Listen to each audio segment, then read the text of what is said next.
Pozdravljeni. Zopet je sreda in na vrsti je že 14. del našega običajnega tedenskega komentarja. Poglejmo skupaj, kaj se je zgodilo zanimivega v zadnjih dneh.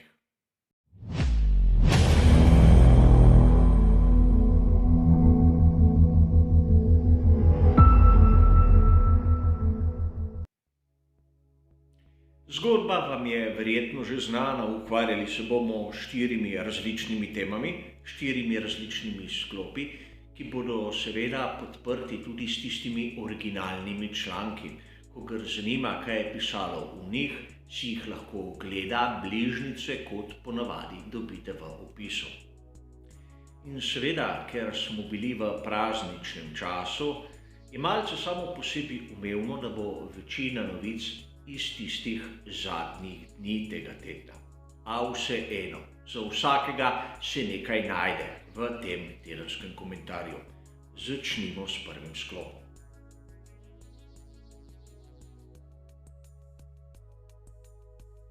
Na spletni strani motosport.com sem 5. aprila zasledil izjavo Helmuta Marka.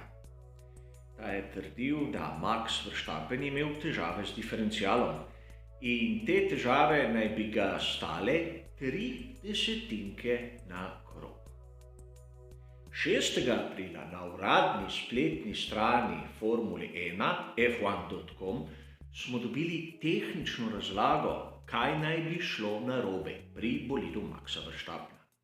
In seveda, sledila je razlaga, kako deluje diferencial.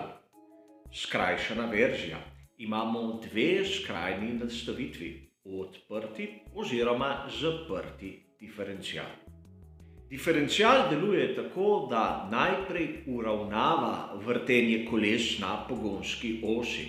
Namreč tisto kolo, ki se nahaja na notranji strani, mora prepotovati krajšo pot v primerjavi z onim zunanjim, zato je potrebno, da se manjkrat zavrti. A tu v bolidu Formule 1 je tudi pomembno, kako se porazdeli navor med notranjim in zunanjim kolesom. Ukolikor voznik izbere tisto skrajno odprto nastavitev, se praktično navor porazdeli enakomerno med zunanjo in notranjo stranjo bolida.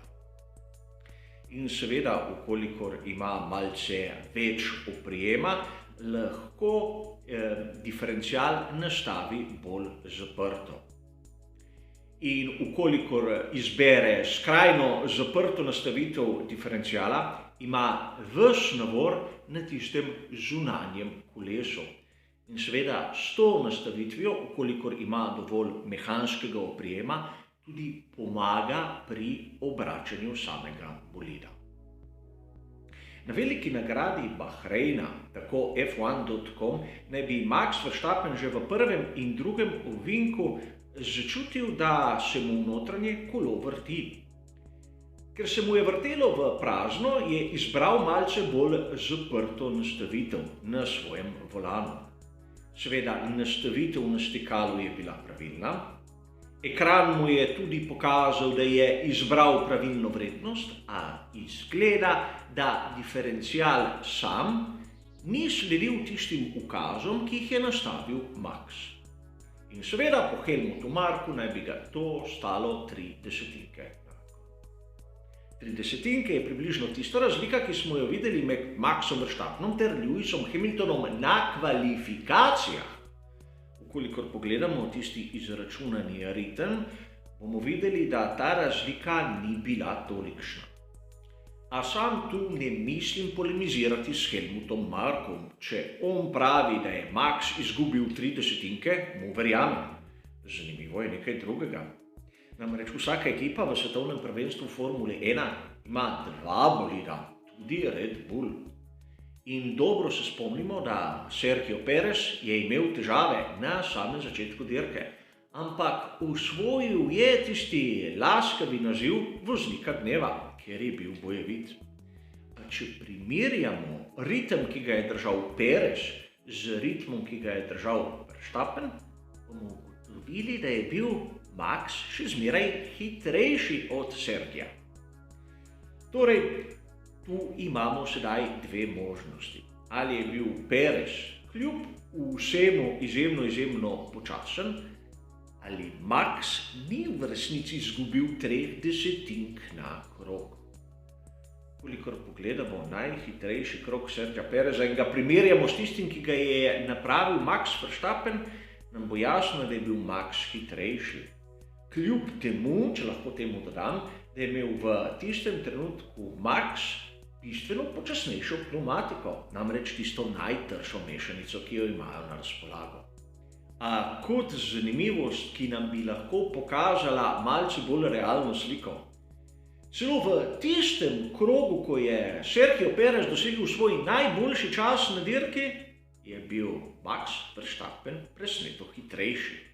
Kljub temu, ponavljam, da ni imel tako dobre pneumatike. Kaj iz tega lahko sledi, si lahko misli vsak sam, a o izjavah Helmuta Marka bomo govorili tudi v nadaljevanju.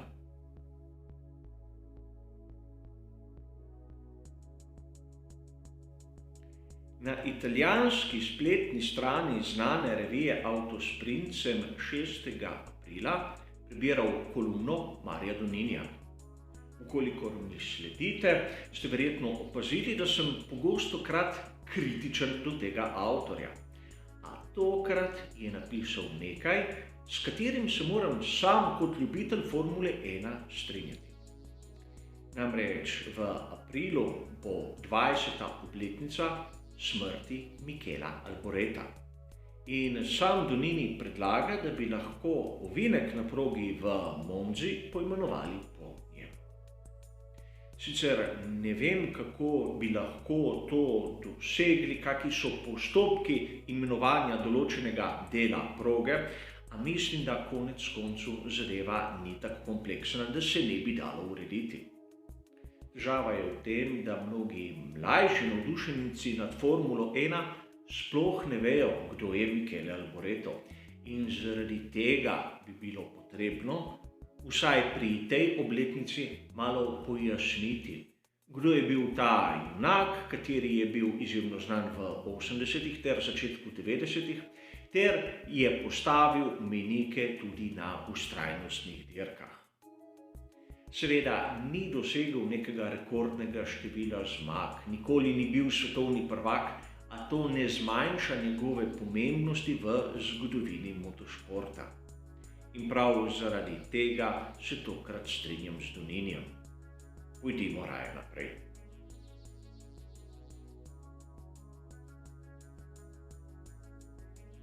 Na spletni strani RaceFan sem 6. aprila prebral izjemno zanimivo izjavo, ki jo je dal Marcin Budkovski iz ekipe Alpine. Namreč v naslednjih dirkah, predvsem na veliki nagradi Emilia Romagna v Imoli, bomo videli nov paket posodobitev. Namreč vsi mi navdušenci smo bili malce razočarani nad tistim, kar smo videli na prvi dirki v sezoni 2021. In tudi sam sem o tem napravil prispevek.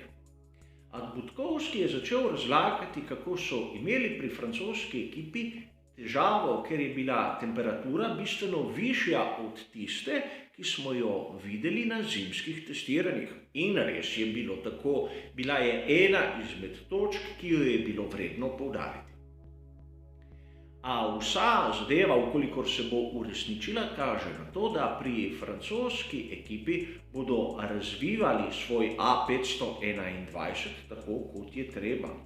V nasprotju s tistim, kar smo na primer lahko videli po izjavah pri ekipi Haas. A521 kaže potencial in kot sem mnogokrat poudaril, pri francoskem konstruktorju sem v preteklih letih videl kar nekaj zanimivih rešitev in zanimivih idej. Težava je bila v tem, da te ideje niso prinesle tistih pričakovanih rezultatov na progi. Niso dosegli tistih točk, mest oziroma zmag, ki bi se jih, vsaj po mojem, zaslužili. Upam, da tokrat s to menjavo tudi v vodstvu ekipe bodo izbrali drugačno metodologijo dela, ki bo prinesla želene rezultate.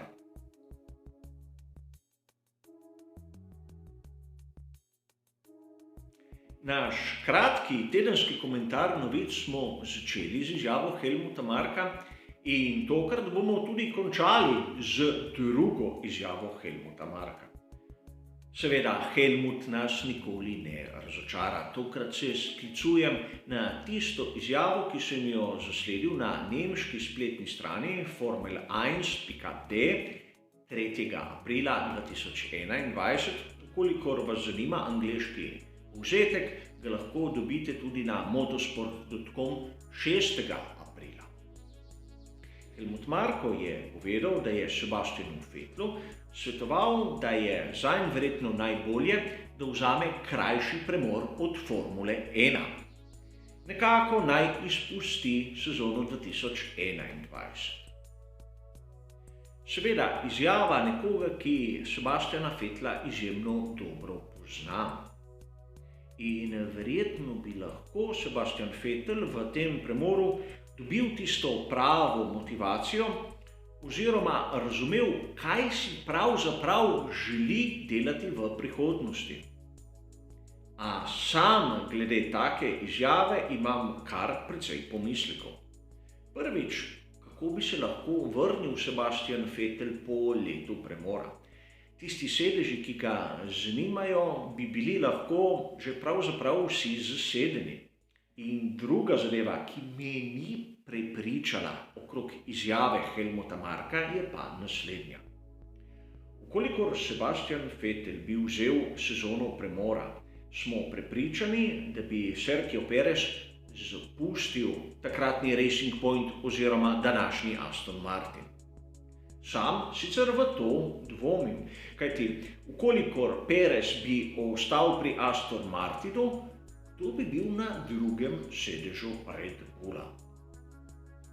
Ne vem, sam Helmuta Marka ne osebno poznam, a dvomim, da bi nekoga pripeljal do izbire, ki bi njemu osebno pravzaprav škodila.